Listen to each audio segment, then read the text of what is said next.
Hello বন্ধুরা, আজকে তোমাদের সঙ্গে শেয়ার করব বাটা মশলায় চিকেন কারির রেসিপি। তো প্রথমেই 1 কেজি চিকেন নিয়েছি। চিকেনের মধ্যে গন্ধরাজ লেবুর রস, পরিমাণ মতো লবণ, হলুদ গুঁড়ো, কাশ্মীরি লঙ্কার গুঁড়ো, 2 চামচ আদা রসুন বাটা, পেঁয়াজ বাটা, জিরে বাটা, ধনে বাটা, পরিমাণ মতো সর্ষের তেল দিয়ে ভালোভাবে মেখে ম্যারিনেট করে 1 থেকে 1.5 ঘন্টা সময় ধরে রেখে দেব।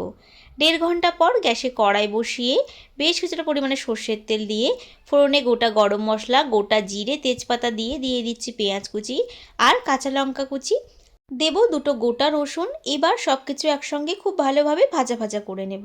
পেঁয়াজ ভালোভাবে ভাজা ভাজা হয়ে গেলে দিয়ে দেব 1.5 চামচ পরিমাণে আদা রসুন বাটা। আগে থেকেই কিন্তু আদা রসুন দেওয়া ছিল, তাই আদা রসুনটা এখন কম দিলাম। অল্প একটু লবণ আর টমেটো বাটা। আর এখানে কোনো মশলা ব্যবহার করব না, যেহেতু ম্যারিনেটের সময় সব রকমের মশলা দেওয়া আছে। খুব ভালোভাবে কষিয়ে নিয়ে মশলার কাঁচা গন্ধটা গেলে ম্যারিনেট করা মাংসটা দিয়ে গ্যাসের ফ্লেমটা হাইতে রেখে বেশ কিছুক্ষণ সময় ধরে কষিয়ে নেব। মিনিট 5-6 কষানোর পরে দিয়ে দিতে হবে ভেজে রাখা আলু। আলুটা আগে থেকেই লবণ হলুদ দিয়ে ভেজে রাখা হয়েছিল। এবার ভালোভাবে মিশিয়ে নিয়ে গ্যাসের ফ্লেমটা মিডিয়ামে রেখে আরও কিছুক্ষণ সময় ধরে কষিয়ে নেব। বেশ অনেকক্ষণ সময় ধরে কষিয়ে নিয়েছি, দেখো কালারটাও চেঞ্জ হয়ে গেছে আর বেশ অনেক পরিমাণে তেল ছেড়ে দিয়েছে। এখন দিয়ে দেবো পরিমাণ মতো গরম জল। চিকেন রান্নায় সবসময় গরম জল দেওয়ার চেষ্টা করি, তাতে চিকেনটা সফট হয় আর রান্নার টেস্টটাও ভালো আসে।